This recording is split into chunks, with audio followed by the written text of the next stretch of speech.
stars who brought you RuPaul's Drag Race and $1 Million Listing. This is World of Wonders Wow Report. Things that make us go wow. Hello everyone, welcome to the Wow Report. You know, it's just 10 days until Christmas, so what better time than to count down the top 10 movies that made us go wow this past year.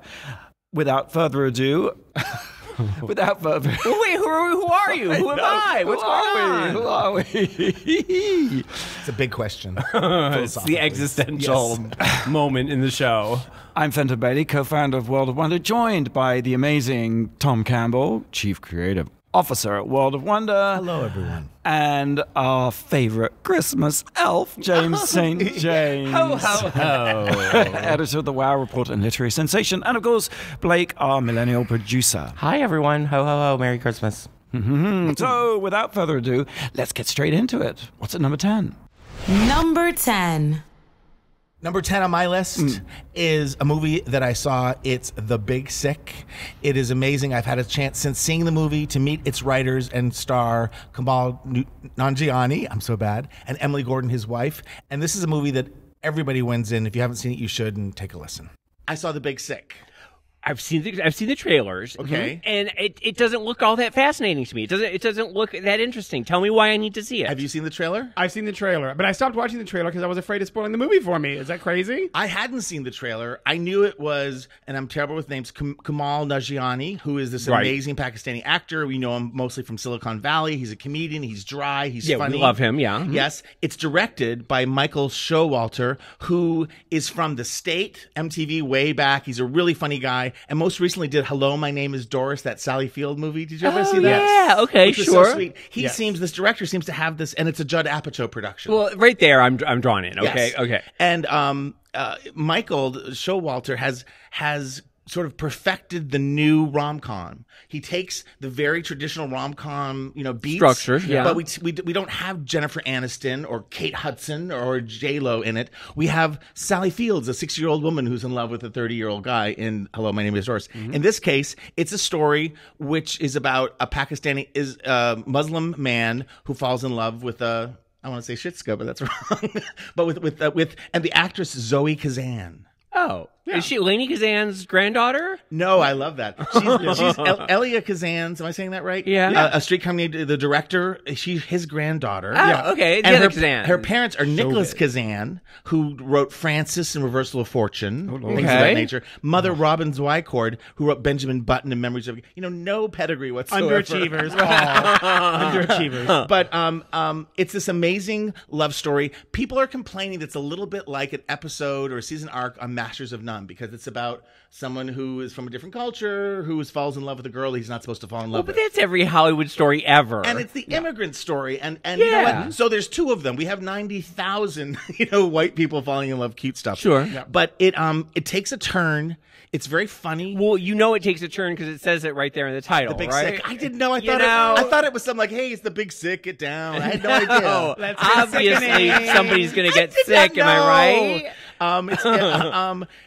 It takes, but it's one of those love stories where you have to fall in love with the leading lady, and Zoe Kazan is so lovable, has this smile that lights up the screen. It's one of those remarkable performances. And Do you sort of fall in love with him too a little? Yeah. you do, but he's so dry and so awkward, but it's all, it's so beautifully played. I don't know. I just fell in love with them. I fell in love with the truth.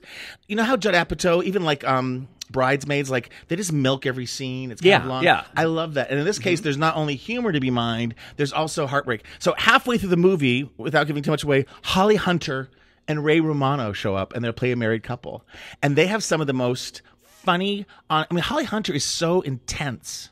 Holly Hunter, I forget until you see her again how incredible. You love her how intense always. she is, how beautiful she is, how thin and preserved she is. Good work if she's had work. Yeah. And Ray Romano, they play a married couple, and they have some of the funniest, most intense, most. Who are they? They're the parents of the beautiful Zoe Kazan. Okay. And there might be a sick thing that happens to her, a big sick thing, and so they come into town. What a surprise! Comes out of nowhere. But they have this amazing thing. I had the feels, John Hill, hello, all the way through the movie. I was teary-eyed. I was laughing. I just got sucked in. Oh. So, and it was screened at Sundance. Amazon bought it, and it's in limited release right now. But it's about to go into wide release starting July 7th. And and the audience was right there the whole time. Did they cry and laugh and clap? And it was really crowded. It was the middle of the day. Wow. I went by myself. oh, Yeah, I know. And no, but I like that sometimes. And I didn't know much. I just bolted out of I didn't want to read too much. And so I went and I loved it. And I think everyone should see The Big Sick. I'm not going to give you any more details because I want you to see it and enjoy it and report back here. I like it. It sounds like that. It reminds me of that movie that Julia Louis-Dreyfus and James Gandolfini were in, and she was the masseuse, and it was their weird middle. It was because it was like this quiet, unexpected, charming, smart film about two adult people in a relationship. Rom-com, but yes, with characters you don't normally see. Yeah, and like real life problems. Like she drove a crappy car, and she was a masseuse and had to lug a yoga table up into people's houses. And she's like, "Does no one ever help me?" And like, it was out of nowhere and just kind of subtle, and like it sounds similar to that in that sort of like charming way. And a movie we need in the middle of. But it's going to be a big movies. movie. I have a feeling it's going to be a big summer kind of the relation. It's the Annie Hall of the summer. Wow, you're really selling it. Yeah. It has that kind of impact to me. It's going to be a sort of bit of a cultural phenomenon. Okay, I'm always there for Judd Apatow. I mean, like he really is like almost all of his movies. When you think of like what was the one with Chris Pratt a few years ago where he was the 5-year engagement or something like that, which didn't get any press and really but I went to go see it and I was completely like drawn in the entire time and I loved every second of it. I really do. I mean, almost everything he does, I'm right there. So. All right, when The Big Sick comes to your city, watch it. That's the plug. James, you've been talking about a lot of movies this year. What was your number 9? Number 9. My number 9 movie was a movie that I saw during the summer. It was Dunkirk. It is the Harry Styles pièce de la résistance, his breakthrough performance, his Academy Award winning performance. It's absolutely fantastic. Let's take a listen. I went to go see Dunkirk, which is Christopher Nolan's big prestige motion picture. Yes. He's going for the Oscar with this one. It should have probably been released during Oscar season. It's really, really that good. I wasn't into it when I thought about going, do we really need another World War II movie? But you went because of Harry Styles, right? Well, we'll get into that because once I got there, I realized that the story of Dunkirk, they don't teach it in American schools. What? They don't. I'm sorry, I'd never heard any of this. You're kidding. No, I No, didn't. really. Really. No one. We'll walk down the street today, and not one person will know the story of Dunkirk. Get someone in here right. Blake, do you know the story of Dunkirk? I'll tell you the story of Dunkirk right now. Okay. Yeah, no. I thought they were those English cigarettes, but those are Dunhills. Right. Okay. So there's 400,000 soldiers on the beach in Dunkirk after the Germans take France, and the perimeters keep getting smaller and smaller and smaller, and these boys are stuck on this beach waiting to be evacuated. And Churchill won't send any boats. Well, every single boat they get. I'm telling you the story from the movie. Don't tell me what you read in high school. Okay. So anyway, Keep going. So every boat that comes keeps getting bombed, and there's air raids that keep going, and they're bombing the boys and everything like that. But the great thing about this is it's 400,000 hot 20-something boys with those marvelous 1940s hairdos. James St. James version. In little soldier uniforms, and each one is hotter. Twinks on a beach. I'm telling you that's exactly what it is. Each boy is hotter than the last, okay? Anyway, so what? Harry Styles is just kicked to the curb? No. Hold on one second, because there are 3 different stories that are in going. order he's doing here. I've got a story. I've got it all planned out. You're rushing. You're rushing. I'm going to be Jimmy Kimmel. I'm just going to be quiet. Okay. Okay. Yes. So anyway, but the great thing about the beauty of this story is that because the ships aren't coming to rescue these boys, everybody in England gets in their little fisher boats and their trawlers and their steamboats and their tugboats, and they all go across the channel and they start rescuing the boys 10 at a time, 20 at a time, 30 at a time, and eventually they get all the boys home and it's beautiful. Blah blah blah.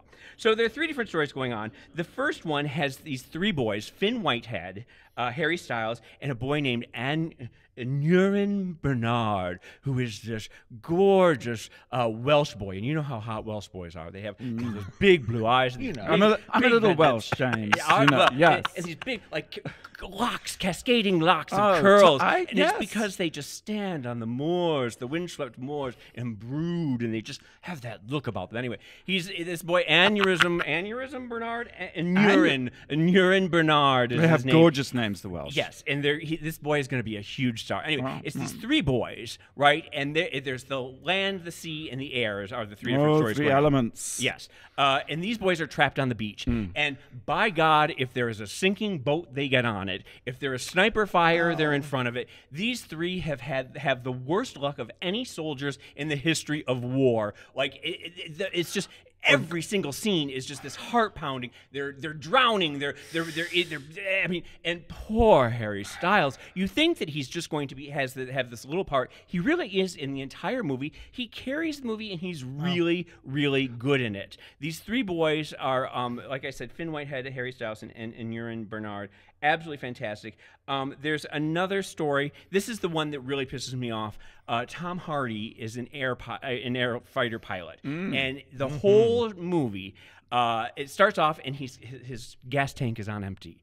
And for 2.5 hours, his gas tank is on empty. And can he make it? Can he make it up this next? And over again, he's engaged in this battle with this other guy, this bomber. And the whole movie is them fighting back and forth. But always on empty. Fucking Christopher Nolan, always on empty. Yeah. Fucking Christopher Nolan, man, doesn't realize what he has in Tom Hardy. Tom Hardy's one of the best-looking men in Hollywood. Correct. Gorgeous, gorgeous lips. He has him in a helmet with a mask covering his face. James, historical accuracy, things of that nature. No. What's he supposed to do? Fly around naked? No, but it's like actually, they did that, by the way. I know they did. Anyway, I'm a snippet. Yeah. But it's a bit like hiring Angelina Jolie and putting her in a burqa. I think that's a great idea. Did she do that movie?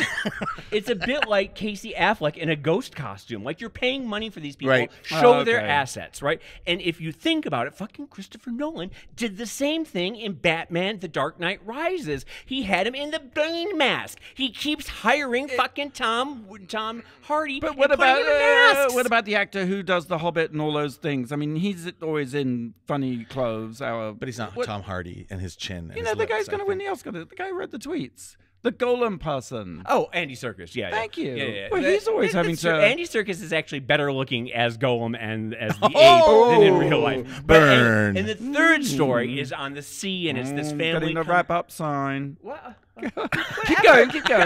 I didn't mean to. We are smooth as silk today. We are I've been smooth as interrupted. silk. Didn't mean to interrupt. What about Harry Styles? I would say what? Come on, that story, please. Okay, so the third story is a family coming over from across the channel, and one of the boys is really hot. His name is James has lost his will to live. His name is Tom Glenn Carney, and he's just like, it's a nice name. Yeah, Good job, Jimmy Kimmel. And to fluff you along. He's a little snack is what he is, and he's just absolutely lovely. He's going to be a huge star, so I want you to keep your eye out for Tom Glenn Carney and Anurin Barnell, and go see it for Tom Hardy. Is it a tearjerker ending? I cried 20 times during the movie. From the first scene to the last scene, it never lets up. The action never stops. I'm going to go see Dunkirk. It is absolutely fantastic. It says here on the script, Dunkirk. Well, if I had my way with these boys, it would be Dunkirk. So Dunkirk is currently in theaters everywhere. And can I just add, my dad was in Dunkirk. Was he? Mm-hmm. I mean, he's 93, and he was on the British side, and he had to welcome the soldiers home and get them off the boat. There were many wounded. Yeah. And he has only talked about it once in his life, to me anyway, and it was one of the most awful experiences for him because he was picking up limbs. Off the bottom. It was carnage. Well, you do see that a bit. And the reason the movie. Navy couldn't go was because the water was too shallow. That was the problem. We only had a limited number of landing craft, those shallow draft boats. Well, that makes sense because there would be boats that would come and then, eventually, they would get on a boat and they'd get 10,000 people on a boat and then they would be bombed and they'd have to get off the boats and swim ashore. And the other shocking thing, I know we've gone over time, the other shocking thing about Dunkirk is that Hitler's invasion of Europe was so swift, so successful, no one knows why he stopped.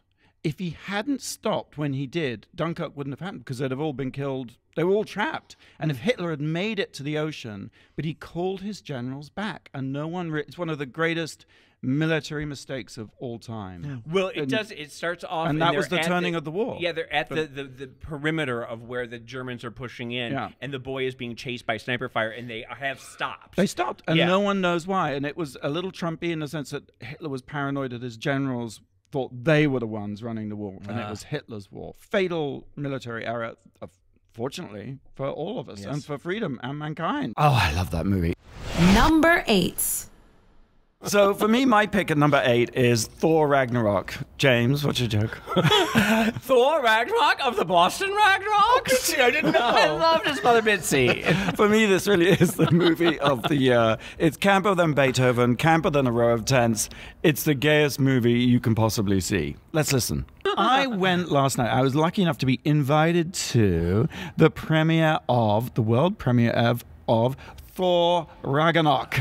Wait a minute. Oh my fucking How is that God? Wait, first of all, very different. No, first of all, I just want to say Thor Ragnarok is not his name. Ragnarok is not his last name. No, it's Thor. There's a colon. Jesus. It's Thor. That's a joke. Excuse me. It's my joke. Oh. What? You were angry when you said it, so we took you very seriously. No, forget it. No, we're laughing. We can edit that. Ragnarok. I thought his name was Thor Ragnarok, is what I'm saying. I was like, Mr. Ragnarok? I didn't know. Mr. Ragnarok, if you're nasty. The Ragnarok piece is sorry. I can't go on. I know. I stopped everything. Just completely stopped it. It's okay. I spilled my tea. The Ragnarok thing is something of a red herring in terms of the plot is always of an action movie. I think the plot is ancillary or secondary. You don't have to understand it to enjoy especially with a superhero movie. But here's the thing. Taika Waititi has directed a movie, a superhero action movie that is an amazing superhero action movie at the same time as being a complete parody, piss take, and satire of an action movie. Oh, fun. It's filled with paradoxes, which he brilliantly pulls off. It is on one hand the straightest sort of guy thing. I mean, boys are going to love this. It's made for straight boys. But on the other hand, it is the gayest thing I have ever seen Chris in my Hemsworth will play life. to the gay very easily. He's very happy with that. Taika's not gay, but he's very gay friendly, and he's an amazing director. And Taika is also in the film. I mean, to me, he's the great revelation of the song. Wait, Taika he directs it. Taika Waititi. He is. I thought you were talking about Kylie Kardashian's boyfriend. No, you're thinking of the Raganoks again. The Raganoks in Boston? Keeping up with the Raganoks. Taika plays the character. He actually steals the film. He plays this character called Korg, who's made out of rocks. One of the Marvel characters. Yes, because one is. And he is so funny. He completely steals. He's like that Rocky Raccoon in Guardians of the Galaxy. Rocky Raccoon is a club kid. Well, the Rocky Raccoon character in Guardians of the Galaxy. Good Lord. I'm sorry. No, there is a club kid named Rocky Raccoon. I'm sure there's a club kid named Thor Ragnarok. Now there is. So it's my new drag name.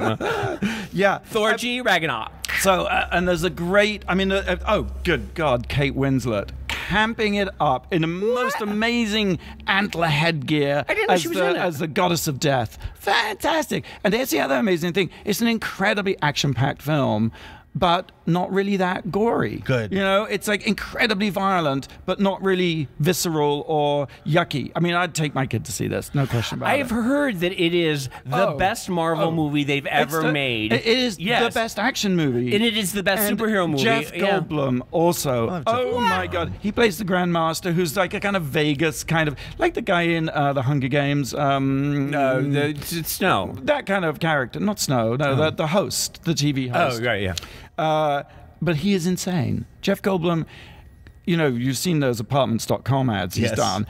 I mean, the guy is a ham and a cut-up. Yes. I mean, I tell you, this is the gayest thing I've seen since Drag Race. And Jeff Goldblum just embraces it, and it's priceless. I mean, it's really, you've got to, even if you're not one for Marvel Comic-Con I'm going to go this stuff, weekend. You talk me into You've got to see it. I don't need to see the first four. I mean, you may want to, but it's. May I ask a really important question before we move on? Is his hair long or short? They got his new short. It's new short hairdo. It's long, and then it gets a haircut. It's a great moment. Speaking of a gay moment. Stanley has, Stanley always has a little sort of Hitchcockian moment in his He's a films. hairdresser? He's a hairdresser, and he's like, hold still, my hands aren't as steady as they used to be. And then he sort of unveils this amazing pair of scissors, which is like Edward's. It is the campest. It's a tour de force, it's a tour de farce, and it's a tour de arse. Okay. Something for everyone. Well, but they have one of the taglines is Thor gets a haircut. You know, like Garbo laughs. I didn't know. Thor gets a haircut. I didn't know. I have a confession. I still haven't seen that movie. I know I'm going to go see it this weekend, I think. It's so good. Okay. Really. Okay, we have to take a quick break. When we come back, we'll continue with our countdown of the top 10 movies that made us go, wow! This year. This is the radio. You're listening to the Wow Report on Radio Andy, SiriusXM. Did you have a Donald Trump denture moment right there? I think I did. You're listening to World of Wonders Wow Report. And we are back. I'm here, I'm Fenton, with Tom and James and Blake. And we're having a very festive time, 10 days before Christmas, counting down the top 10 movies that made us go, wow, this year. So, Tom, number 7, what do you got? Number 7. I love to laugh. It takes a lot to make me laugh in terms of professional things, and this movie made me laugh my ass off, especially because of Tiffany Haddish. It's Girls Trip. I saw Girls Trip. I would give you guess Girls Trip, and it was an amazingly funny movie. And what made it even more special is that it's the breakout moment for actress Tiffany Haddish. I don't know her. No. What's the movie about, by the way? It's Queen Latifah, Jada Pinkett Smith, huge stars, Regina Hall, big star, and Tiffany Haddish, who no one really kind of knows that much. Some people do, but I didn't. And it's about they're friends in the 90s. Every few years they get together, but it's been 5 years. They're not together. Very simple premise. It's a friends sort of. And Regina Hall's kind of an Oprah person, and she gets she's going to the Essence Music Festival in New Orleans. So there's all kinds of cameos by Mariah Carey and Neo and Faith Evans. I mean, it is heaven. And they get there and they have wild, crazy time. It's Bridesmaids meets Sex and the City, the first movie. The Hangover a little bit, probably. Yes, but it's not quite as crude. Crude's the wrong word. It's not as dark as The Hangover. Okay. But what Bridesmaids did to pooping, Girls Trip. I don't know where we're going. Girls Trip does to peeing. Okay. Oh, suspended. Can't you? Is it a spoiler thing? A little bit. Just say that they are suspended in midair and have to take a pee. Are they trapped in a bungee jumping? They're in public. They're in public. The streets of New Orleans are below them. It has so many set pieces. The director's Malcolm D. Lee, who happens to be Spike Lee's cousin, but he's done like Best Man with Kevin Hart and Barbershop sequels. But this is a blockbuster movie. It's broken the R-rated curse, which is R-rated comedies this summer. The House, and the other Girls' Night Out, which was with Scarlett Johansson, did really badly. This one hits all the right notes. But Tiffany, if right now, if you're near a computer, go and put in Tiffany Haddish, Haddish, and Jimmy Kimmel. Oh, you showed me this the other day. Yes! This is hysterical. It's the funniest thing you'll ever see in your life. She talks about on the film that she took a Groupon and brought Jada Pinkett and Will Smith on a swamp tour. And it is a 14-minute story that brings me joy. In this sad week, I've watched it 4 or 5 times. Because Jada Pinkett But this Smith, is not part of the film, right? No, but this is part of the promo. Behind the scenes of the film. When they were filming, they went on a Groupon trip, and Jada Pinkett Smith and Will Smith didn't know what Groupon was. They thought that it was like you brought a group on a boat. It builds a build. She's a stand-up comedian, and she has this amazing backstory, which I wasn't aware of until I just fell in love with her, and she's my favorite new person. But she's from South Central. Her father was a refugee from Africa. Her mother at 8 years old, she was like the oldest of 4 kids or something. Her mother went through the windshield of a car, which triggered schizophrenia in the mother. So Tiffany spent her youth taking care of her brother and sister, and then they were put into the foster system. And at 15 in 1997, I know, she was such a disruptive, problematic child, right? That she that her social worker said you can either get intensive therapy or go to the Laugh Factory comedy camp. and she went to the Laugh Factory Comedy Camp, which is the comedy store down the street on Sunset, and thus began her. And she says comedy saved her life. And she was on the Carmichael Show. She's been in some other things. It's one of these overnight sensations that's been working really hard for the past 20 years. But she is funny. She is all unapologetically who she is. She has a little South Central. She has she's hilarious. And I think everything good is going to happen to her now. I just feel like she's on everybody's list. There's going to be movies. We want her for a VH1 show. Right, exactly. I feel we might have missed that boat. But again, I would so recommend seeing Girls Trip. It doesn't have an apostrophe before the S or after the S, which always throws me. Girls Trip. That's what it says here. There's an apostrophe. I know, it's wrong. Heads and will roll. Yes, and if not, you have the Jimmy Kimmel. And I mean, I have to say to Jimmy Kimmel, it's like a classic Tonight Show with Johnny Carson, if you're old enough to remember, where people would come on and they were, Burt Reynolds, or people would just tell these amazing stories, and they'd be famous the next day and they'd get big deals. This is one of those moments. It's a tour de force. And Jimmy Kimmel just sits there and listens. He punctures in pokes in a couple times to help move it along a little bit, but he's one of the, I'm coming to appreciate that he is one of the best interviewers in late night. It's not about him. It's about the guest. And the guest in this case was Tiffany Haddish from Girls Trip. See the movie, see the interview. Fantastic. Change your life. I have not seen Girls Trip. I'm going to go check it out. Have you seen it, James? It was on the plane when I was coming back, and I chose to watch Rough Night instead. And did you made laugh? the wrong choice. I laughed at Rough Night, but I think I would have liked Girls Night better. This time. James, what's your pick for number 6? Number 6. Killing of a Sacred Deer with Colin Farrell and Nicole Kidman. That's right. Really bizarre, crazy movie. You probably didn't get a chance to see it in your hometown, but if it comes onto Netflix or some sort of streaming service, definitely watch it. It's worth your time. It is batshit insane. I saw a movie at the ArcLight called Killing of a Sacred Deer, which was by the director Yorgos Lanthimos, who is the director who did The Lobster. Did anyone see The Lobster? No, but I'm still recovering from you explaining The Lobster to us about a year ago. I saw it. Yeah.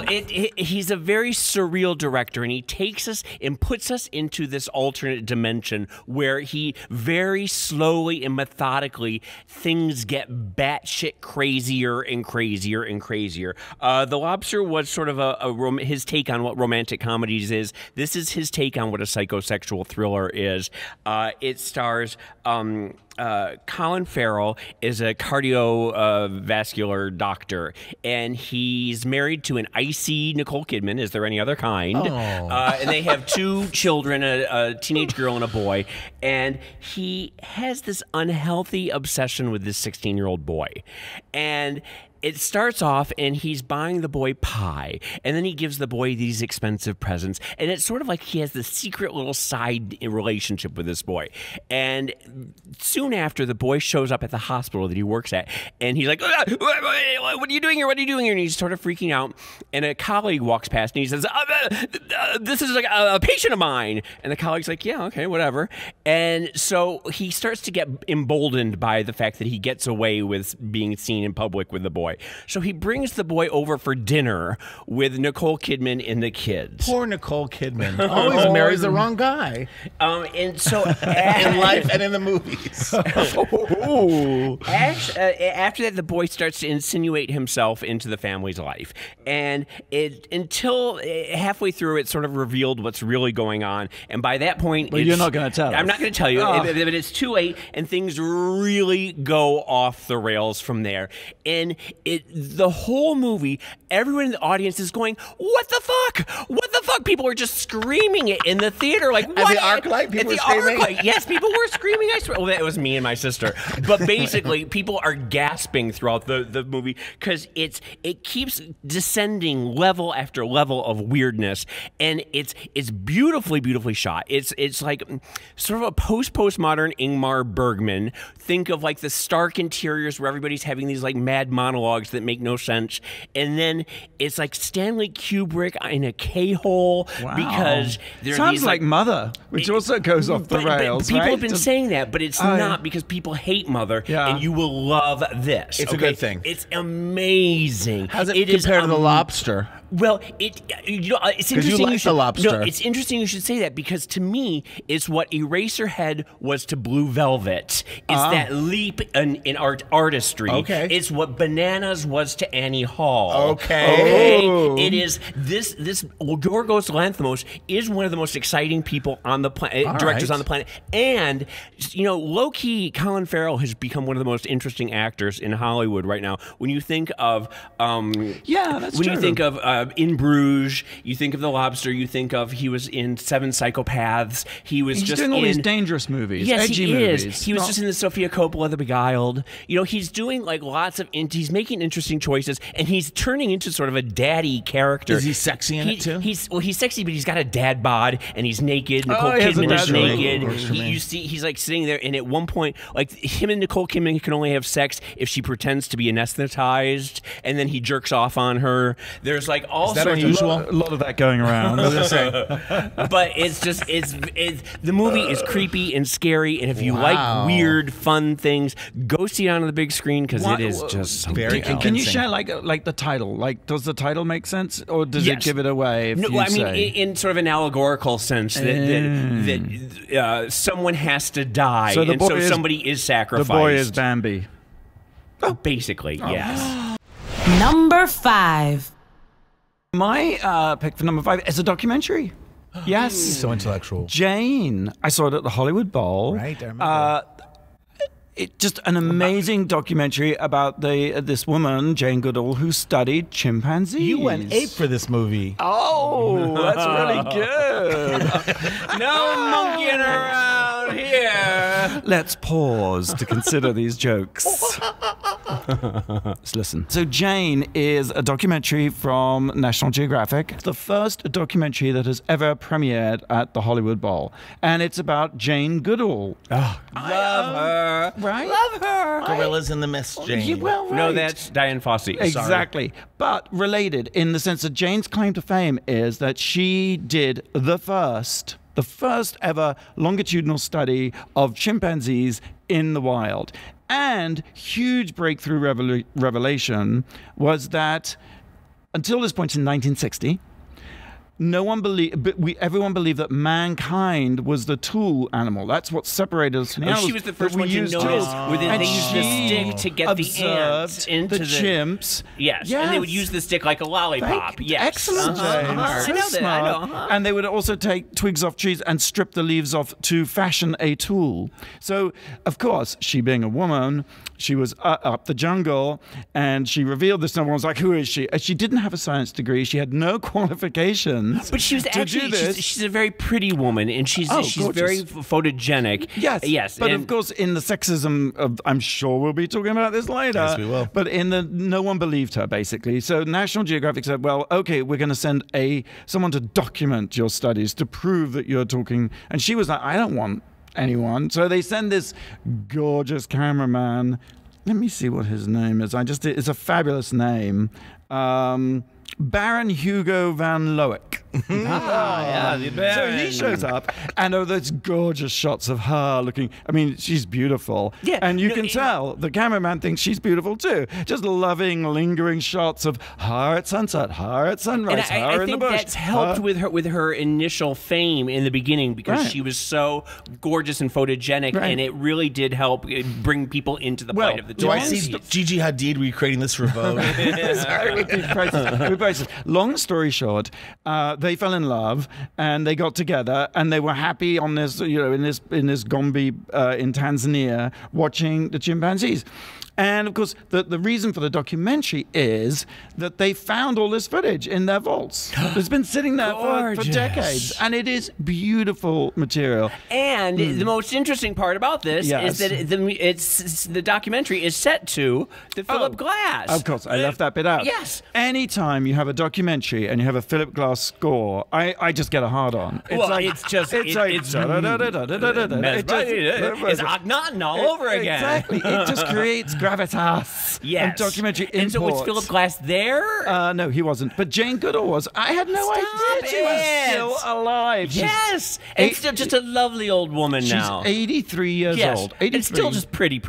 Absolutely beautiful. And she said why, 18 films have been made about her. So she's not undocumented. Right. But she's like, when they came to her, she was like, oh, another film, right. And she said, because I have an important message, we are destroying the planet. And I mean, she was so fierce and alert and funny and wickedly funny. She's an icon for a reason. She just is so charismatic. Right. And then, quite apart from all that, I thought it was fascinating. Brett Morgan directed the film, and he tells these two parallel stories: the story of the chimps and their families and their kids, and the story of her relationship and her kid, who she calls Grub. And Grub was raised in the wild. In fact, they had to build a cage for Grub to keep him safe from the chimpanzees, because until then we all thought chimps were cute, but in fact chimps eat other people's babies. Yes, bastards. We all get hungry. Well, once they get into puberty, they get a little angry and right. They're cute I until thought it was then. interesting We know because that. on the one hand you From have Bubbles. Grizzly Man, where the guy gets ripped to pieces by the bears he loves, and that idea of living with the animals is sort of anthropomorphic, where you sort of invest all these human qualities in animals. But she seems to have had a point, right? I mean, because she did that. She named the chimps. And so normally in scientific studies you number them, but she named them. And so she was accused of being not objective. Too close, yeah. But they did sort of accept her. Like one of the chimpanzees all accepted her into their... You know some other documentaries? You know so much. You haven't seen this one. No, I haven't seen this one, no, but I love her. Yeah. And I love Diane Fossey. I mean, we also live in a culture where everything needs to be repeated over and over again. You know what I mean? There's so much information that you can can make 20 documentaries about her, and it's still relevant. And I have to tell you, this was, I've been to a bunch of premieres, but as a documentary premiere, this was the best I've ever. They had a picnic basket. You could take the basket away. They had bottles of wine. Wow. I mean, they really. And who was there? Who were some of the big names? I'm not sure. we don't think in terms of that. I don't know if Lisa Ling was there, but it was completely sold out. Jane Gates dancing around to the Philip Glass. It's a very heartbreaking story, but I won't give it away. Okay, we'll be right back after the break with more movies that made us go, wow. You're listening to the Wow Report on Radio Andy Sirius XM. You're listening to World of Wonders Wow Report. Hey, we're back. You're listening to the Wow Report, and we're doing this little thing where we're counting down our favorite movies of this year. The top 10 movies, in other words, that made us go, wow. I am here with Tom and Laughing Gnome, James St. James, and Blake. And, okay, so we've reached number 4. Tom. Number 4. I put on the list Baby Driver. You saw Baby Driver. I love Baby. Well, I don't know if I can watch it now because of Kevin Spacey. That's the big news, right? Yeah. Kevin Spacey. It's one of the last movies. It may be the last movie that Kevin Spacey appeared in. And he's good in it. He is good in it. But I hated him then, even then. Yes. James. Well, let's Always take a listen. ahead. In fact, you were away, and John Polly was filling in for you. So let's take a listen to what we thought about Baby Driver. Now, I have just seen the second in a few weeks of movies that have blown me away, and this week I saw Baby Driver. I shouldn't talk to him before. He's still Baby Driver. Have you seen Baby Driver? I have seen Baby Driver. Have you seen Baby? Okay. Heated discussion. What'd you think? Well, okay, first of all, I loved it a little bit. Ansel Elgort, I have some problems with. There's some stories out of him in Hollywood acting like a douchebag. There's I don't know that I'm going to interrupt you just to do a setup because Baby Driver is an action adventure car bank robbing heist movie, right? And music. But set against the inventive thing about it is it's all set to music that Ansel Elgort, who's playing Baby Driver, who is, I think, very cute. We'll talk about him, but it's not just he's listening all the time to music. He has some tinnitus because he was in an accident as a child. And let's just talk about that. They mentioned the other very famous person who has that little condition. Who does? Barbara Streisand. I love that they even mentioned that in the movie. I thought they were going to say William Shatner. because I believe William Oh, Shatner. I knew okay. they were going to say That Barbara. beeping thing, Barbara Streisand. But so it's a thrilling ride for me because he actually choreographs his own driving scenes, which is spectacular. He's a getaway to the driver music. Yes. for some criminals. Yes. led by Kevin Spacey, Who plays Doc. Jamie Yes. Foxx plays Bat. John Hamm plays Buddy. And a new actress, I hadn't seen her. I think it's Ieze. I'm so bad with names. Why am I? Ieze Gonzalez is darling. Beautiful. And she and John Hamm are in love and making out the whole time. and also Sky Ferreira plays his Ansel Elgort's mother in it. I don't know if you Yes. guys noticed Yes. that. Yes. So that's sort of a fun little thing. And it's directed by Edgar Wright. Who did? What did he do? He's in a lot of things. He did Shaun of the Dead and all very, of those quirky. movies. This Yeah, is very all quirky. Very quirky. I haven't seen any of those movies. This is new for me. He wrote and directed it. It is a visionary piece. You have to admit that. It's like someone's vision come to life. And Ryan Heffington, who we know, the choreographer. Yes, oh yeah, exactly. Who started the flash mob scene back in the Yes. early 2000s. He was on a season of Drag Race as a choreographer. He's amazing. He does lots of things. He does those Enzo commercials. And, Yes. and he choreographs this because there's scenes of this kid with his headphones on. You know when you put on your headphones? I'm not a big headphone guy because I like to inflict my music on others. I like to play Cat we've noticed really that. loud, and so lot of everyone has to Diana listen to Ross? Captain A lot of Neal. Diana Ross? My sister's anyway. So it's gone back a long ways, but he's walking and life comes alive and the music makes everything better. You did you like his performance, or are you dishing him because he has a bad reputation in Hollywood? No, I Which, by like the way, him. you do too. Yeah, I liked his performance. I don't know that it's very believable that this like 16-year-old kid is this the most famous getaway driver in the world, whatever. But I liked the fact that they integrated the music as beautifully as they did, almost as well as Guardians of the Galaxy did. If you think about it, the way that the song is the songs are integral to the plot. Dude. I have to say, I think Ansel's so cute. He's like 6'4", by the way. Yes. Really? Yes. He's And his very father, tall. His father is very famous. Is a very famous Vogue photographer from the 60s and 70s. know. What's his name? Something Elgore. I think it's like Henry or something like that. Snappy. It's called Snappy. But his performance is really good. I just love. So his name is Baby in the movie. Yeah. And I love when he goes. When people say to him, "What's your name?" He goes, "Baby, B-A-B-Y." Like, Yes. so I'm Baby. Elvis. I'm Baby. It's very baby. He's a man of few words. It's very much like, remember Drive with Ryan Gosling? Yes. Yes, it's like Drive, but on steroids. Yes. It's got that same sort of plot. The car chase scenes are. It's so ridiculous. Yes, and yes. But I don't like car chase scenes. I like them. This Yeah, I movie like is them. so cool. good. I'm not a big fan of Jamie Foxx, and I'm not a big fan of Kevin Spacey, so it was hard for me to watch So this. half the movie, you really Did you get a free ticket? Why'd you go? I love John Hamm, and I have a yin yang sort of like push me pull me relationship with Ansel because he is really cute, and there's no disputing that. I am going to go on the record saying this is like a Tom Cruise risky business breakout role for him. Yeah, Because yeah. he's sexy. He does wear Wayfarers, so I'm being very literal. But also, they have him like in a T-shirt and jeans with his boxers just showing this much. It's like such. I know exactly what you're saying. Yes, You're but it's exactly, but it's all studied in a beautiful way, and he's sexy, and he falls in love in the movie with a character, Deborah, who's played by Lily James. Who's so adorable. Who was Lady Rose in Downton Abbey. Yes, and yeah. Cinderella. And she's lovable, and the cameo, just because talk about old stuff, is Paul Williams. Oh Yeah. yeah, so funny He out of plays the the blue. butcher. He's like this tough guy selling them guns. Yeah. And he, of course, wrote the Evergreen with Barbara Streisand, who has Oh, maybe that's why. Tonight. That's right. There you go. So this Ding, movie it all actually comes there were wrapped all in a these bow. Barbara Easter eggs throughout the movie. yeah. And they're talking about making a sequel. Good It's idea, a- bad idea. yeah. We'll it find totally. I mean, it can be lined like up for a Fast and the sequel. Furious. It can be 7, Yes. 8 of them. Like, Yeah. It's a good thing. Like Fast and And- Furious, I think is sort of the mainstream way of doing this kind of a movie, Right. and this is kind of the more of the But indie it art. could become like Yes. if it just keeps going and revving up. Yeah. See what I'm doing there? Oh. But the good thing also about Ansel's character, he really has a heart. And he's doing horrible things because they're robbing people and murdering people, and he's the getaway guy, and you're sort of like, why are you the getaway guy? Because you never get that explanation, really, Right. of what happened, why he had to do it.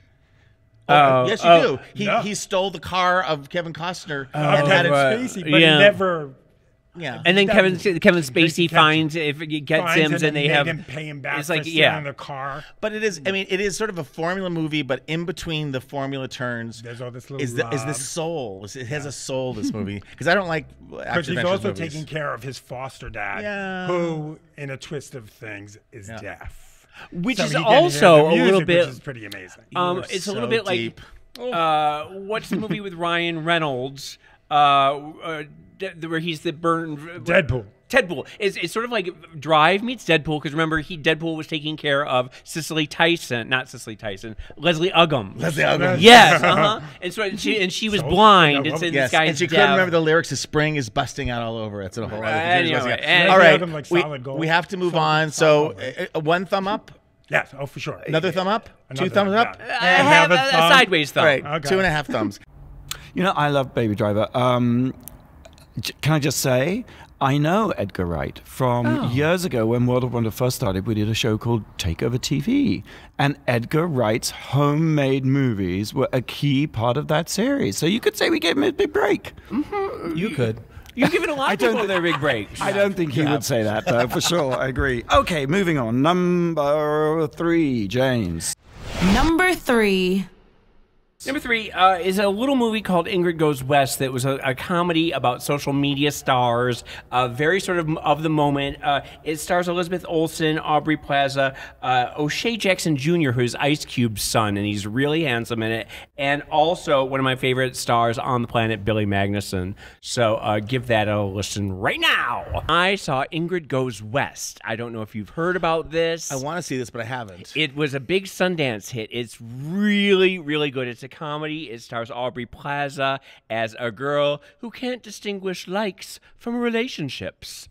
She's It's hard. yeah, it is hard. Elizabeth Olsen plays a social media influencer who has this very glamorous life. Aubrey Plaza has a history of stalking people and becoming obsessed with them. And I love her. She's so good. She is so good. In very short order, Aubrey Plaza decides to move to Venice Beach to stalk this girl and insinuate herself into her life. It's sort of a single white female, but there's a lot to say about social media age. It's very smart. It's very, very funny. I don't think we've ever seen Elizabeth Olsen in a comedy, in a flat-out comedy role like this. She's a revelation. She's so good. Aubrey Plaza, at one point, has a scene with Ice Cube's son, who is in it, and he's her love interest, and he's really sexy. Crushed ice? And he plays sort of a Batman fanatic, and she dresses up as Catwoman, and she's like licking him. And Aubrey Plaza, I'm interested. It's really fascinating because I've never thought of Aubrey Plaza as a beautiful woman, because she does her shtick so well that you never really see beyond that. But she's really sexy in this. She's really good.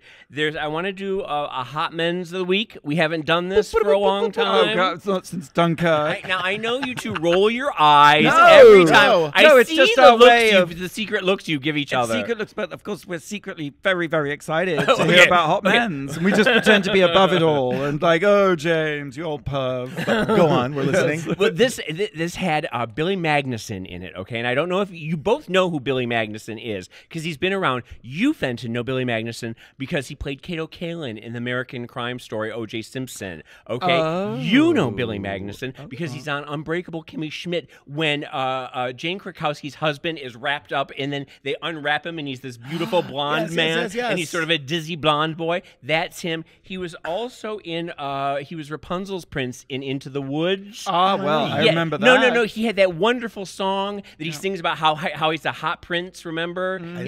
You didn't see it? I'm bad. I didn't see it. What?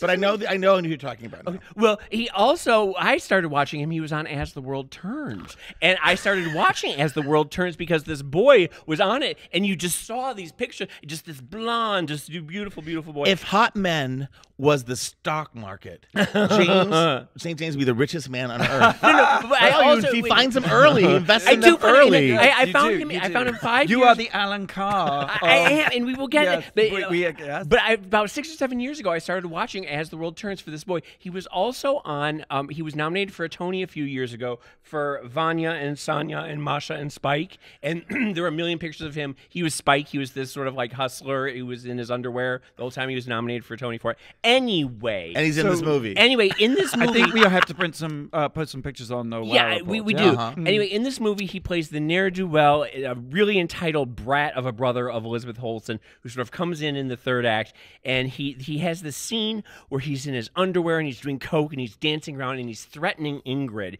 And we've always seen him as this sort of like charming pretty boy idiot type. And this is the first time where he's like crackling with this malevolent energy. And he's really interesting. He's really somebody you should watch for. I really think everybody needs to. It's only opened in a few cities right now. What's it called again? It's called Ingrid Goes West, and it's in absolutely theaters now. fantastic. I just have one important question.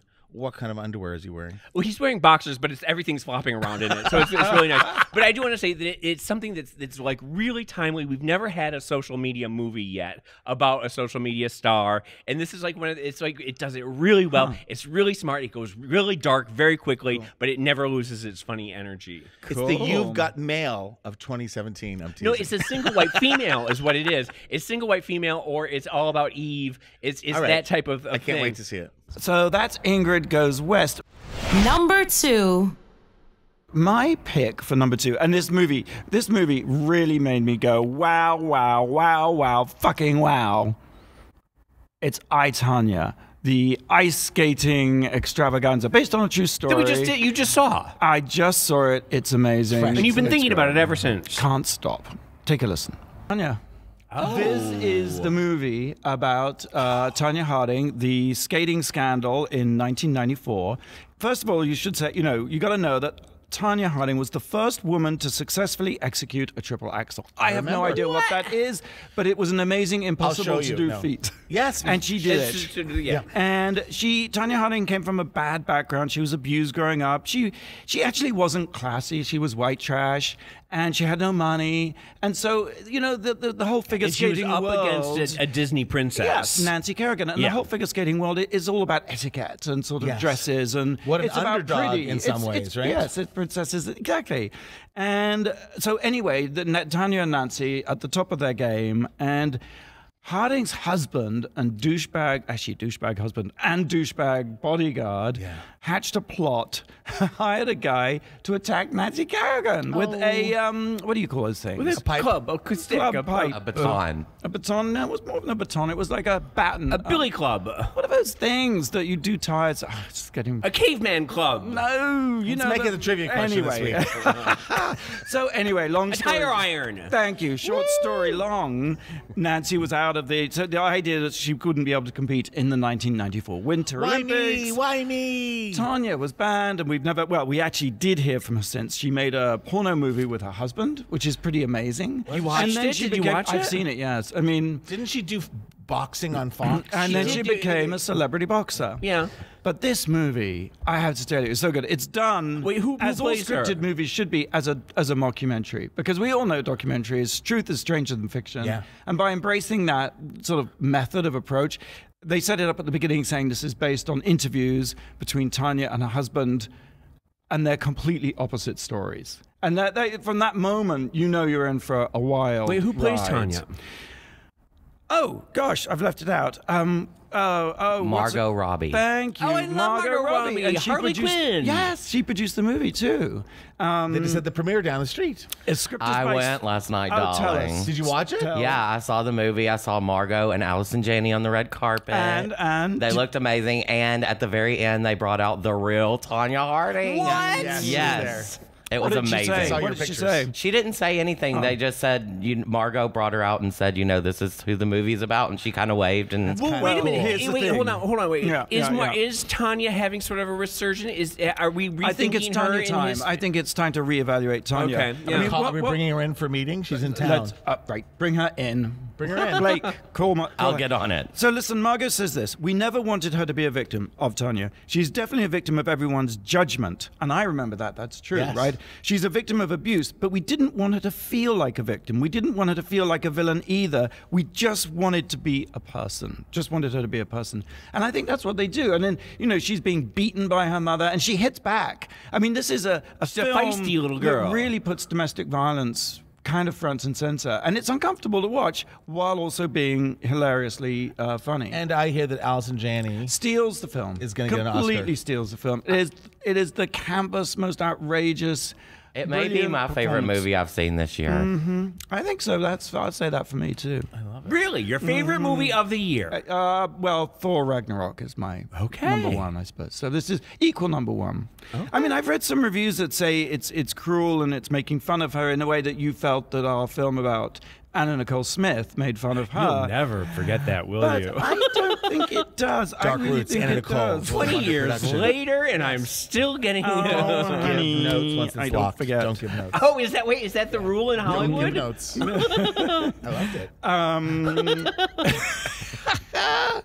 I feel badly for Tonya. I mean, you know, she was banned for life from the Figure Skating Association. Margot Robbie, this is a career maker. Good, Next, good. I love her. She's playing Sharon Tate. Oh yes, that's right. In, And she looks just like her too. Yeah, so that's, Is it a Sharon Tate movie or a Manson movie? What it's is- the Manson movie. Oh, wow. It's what's his face? You know, Hateful Eight. You know, Tarantino. Tarantino, yes, doing Sharon Tate, Tarantino. doing That's a big. I know. The red flag. The gruesomeness of Tarantino and the gruesomeness of Manson together. We'll see I what have happens. anxiety about Yeah. it too because I've always felt anxious watching. I don't quite get on the same page Right. with the audience. Regarding I, Tonya, Cole Escola, the hilarious actor and comedian, posted this. It's a picture of Tonya, the real Tonya, on the red carpet at the movie. And she goes, "When you conspire to have someone violently attacked and it finally pays off." That is sweet. Run, don't walk to see I, Tonya. In wanna fact, see it. skate. Yes. We have to take a quick break. We're counting down the top 10 movies that made us go, wow. And we'll be right back with our number one. It's the Wow Report on Radio Andy, SiriusXM. You're listening to World of Wonders Wow Report. We're back. Season's greetings, everyone. Christmas is just a few days Chrissy away. Christmas.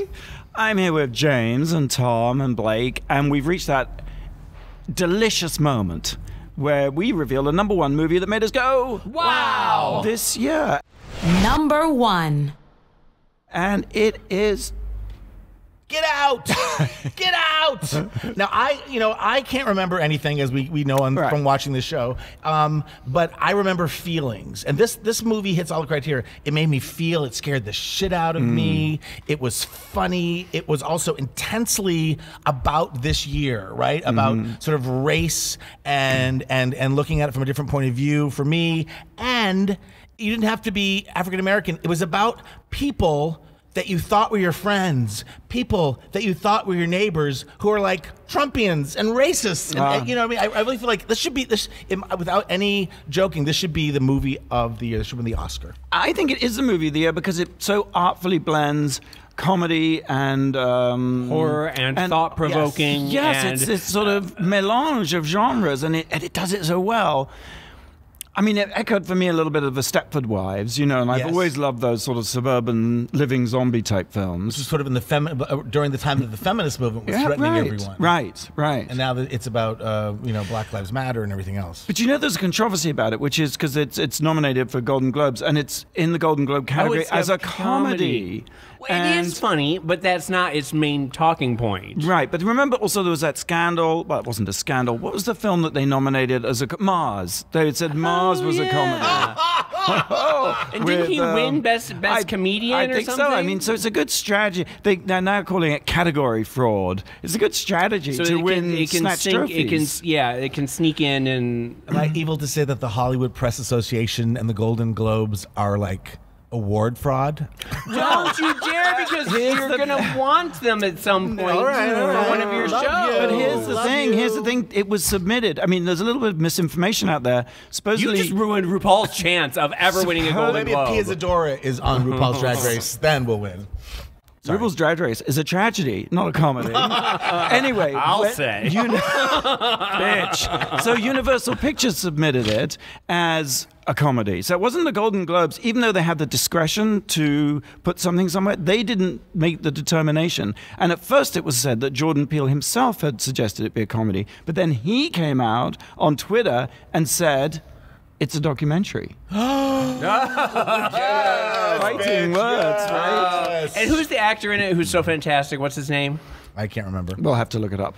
After I admit to you, I can't remember anything. You asked me to remember that. I outsourced my brain to Google, as Tom Campbell often says. Well, he should get an Oscar. He's absolutely fantastic in it. So good. I want to see it again and again. And the girl, what's her name? Williams. Yeah, Allison Williams, who got the role apparently because she what's his name, Peel, saw her as Peter Pan.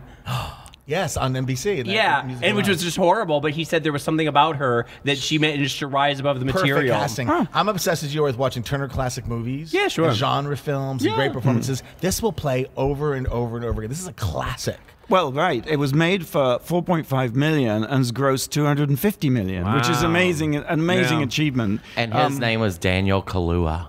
Just fantastic. Amazing. Sorry, I don't remember your name. Yeah, so the scene where he's going into the underground or whatever, and the tears are coming out. The sunken place. Yeah, the sunken place. And just the tears coming on, and that expression is just so, like, iconic, instantly iconic. I think the sunken place is such a sort of powerful. It's like it's like what's it called in Stranger Things? Well, what do they call the underneath? The underneath, the beneath, the beneath. But doesn't the sunken place upside down? Doesn't the sunken place feel a little bit like 2017? Yes. But where you're just watching all this crap go on, and you march and you complain and you post on your Facebook with over 400 friends, and still nothing changes in the world. One of those nightmares where you have that sort of sense of paralysis, right? Yes. Where you want to run, but you can't. Boots, you can't get sleep out. paralysis. Also, my other favorite scene in the movie is the maid who no.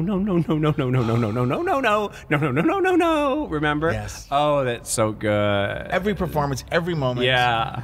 It's amazing, and it's made by Blumhouse. Blumhouse Pictures, of course, who have given us Paranormal, the whole Paranormal franchise, and also the I don't know that I would brag about Purge. that. The Purge. Well, no, they're a fantastic. They're a house of horror. They produced amazing horror films, but they've done so much more. They do TV as well, and they did the Jinx.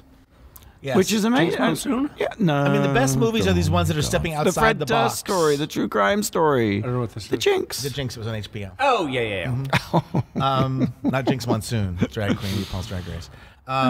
So we have a lot of movie. I was just saying, when you guys would see a movie, oftentimes I wouldn't go see it because then I couldn't talk about it on the Wow Report. So now I have all Christmas to catch up on the movies. But that is so counterintuitive because what we're doing is we're supposed to be making you. I'm supposed to be saying something that invites you, that makes you want to go see it. I have a full-time job here at World of Wonder. Well, I have something that you guys can do. You can sign up for Wow Presents Plus, which is World of Wonder's streaming service. Okay. Look, it's only $3.99 a month, which is less than the price of this latte. It's true. And you can binge all over the holidays, James. James, you're giving me that dead-eyed stare. No, again. you always say that. Every single week you say I give you a dead-eyed stare, right? To me, it's just his eyes. They're just dead. I'm dead behind the eyes. Just this eye. This one's a little But I smoky. don't. I love you. I just want to say how happy I am that we've been doing this all for 2 years, almost 2 years now. Yep. And it's my time to spend with the girls, that I get to spend gossiping with my friends, and I enjoy it. So Merry Christmas, you guys. Merry Christmas to you. I love you too. And I love you too, Tom. And you, Blake. Oh, I love you guys. And happy holidays to all our listeners, right? And we can hope and pray that in 2018, it's the last we see of Trump. That's my New Year's resolution. Please, God. Can I just give you a two-word holiday greeting? Yes, please. Get out! Okay, see you same time, same place next week. Until then, go out and do something that makes the world go wow.